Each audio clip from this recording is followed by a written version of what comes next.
now is one of the most ardent Brexiteers in the Conservative Party and chair of the European Research Group, Jacob Rees-Mogg. Hello to you, Mr. Rees-Mogg. Thank you for joining us. Nice to see you. What does she need to come back with to placate you?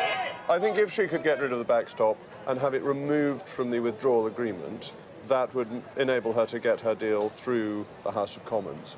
Bear in mind, the withdrawal agreement sets out in Article 4 that it is superior law, so just having a few warm words around it really wouldn't be enough because it wouldn't have the necessary legal standing. She is being told, or we're all being told, by the European leaders that that's never going to happen. So, given that she won't be able to get rid of the backstop, what else might placate you? Well, then we leave without a deal and the European Union doesn't get its £39 billion that it needs, particularly in the 21 months remaining of the multi-annual financial framework. And this creates serious problems for the EU because either Germany will have to pay more or Poland will have to receive less. So it would be a real hole in the European Union's budget, money that we are willing to pay if the EU offers us a sensible deal. Of course, there's another option, which is stopping Article 50. Well, yes, of course there is. We could just ignore all democracy and install a dictatorship. But it would be a really shocking approach to take when 17.4 million voted to leave. And it's really interesting talking to people. People are saying, I didn't vote for a deal, I voted to leave. And it's leaving that has to be delivered upon, and that means being out of the customs union, out of the single market, out of the European court, and not paying them large amounts of money. All the things Theresa May used to promise. That's what she has to deliver on. Not really a dictatorship, though, is it? I mean, the European Court of Justice, which is, revered body, has said that that can happen. It would be a revered body by whom? Certainly not by you, but, no, not by me. many others. I'm not sure who they are. We'll have to try and find them. Quite a lot of your esteemed colleagues in the House behind us. One or two Europhiles may like it. But when I say dictatorship, it would be the overthrowing of that vote in June 2016 when we decided to leave.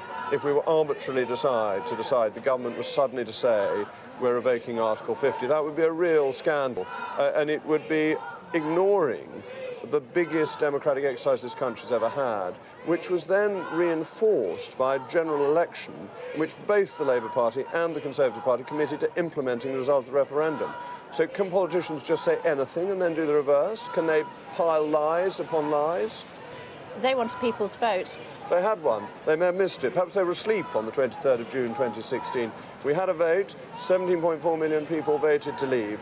What they want is a loser's vote, a vote of people who never wanted to leave and don't accept that in a democracy, when you lose, you have to accept the result. That's how democracy works. Do you not accept there have been material changes since then? No. Not least 1.5 million people, I'm told, have died since then. And the vote was, I think, something like 750,000 in favour of leaving the European Union. No, it wasn't. It was over 1 million in favour.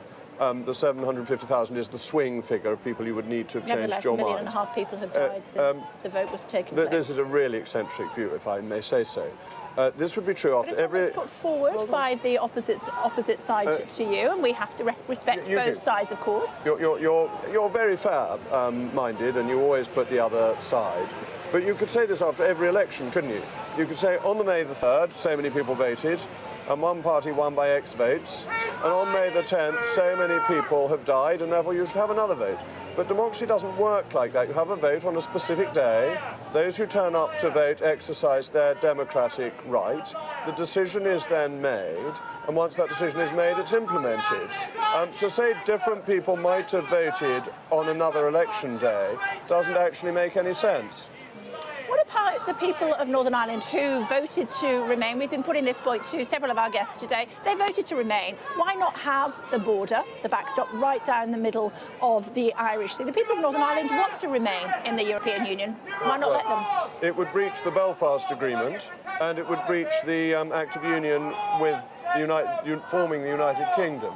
The Belfast Agreement says there will be no change in the constitutional status of Northern Ireland without the people of Northern Ireland voting in favour of it. They haven't done that. They voted in a referendum which was a whole UK referendum, and Northern Ireland is part of the United Kingdom because it wants to be. So that is a whole vote for the whole country, and to split them off, as I say, would break the Belfast Agreement. What's to be done about Mrs May? Well, I think she should resign. The major plank of her policy cannot get through Parliament. Her negotiation has been unutterably weak, and she's gone off to the continent to ask for something that a week ago she said was impossible. I think in all decency, in all duty, her period of office should now come to an end. It would appear that not enough people agree with you, though, because not enough numbers have still given letters to Sir Graham Brady. Dare I say that 24-hour railing news is very impatient. Politics evolve. You gave us the impression that that was going to happen weeks ago. A week is a mere bagatelle. Harold Wilson may have said a week is a long time in politics. But in the normal stretch of our history, a week is a very short time.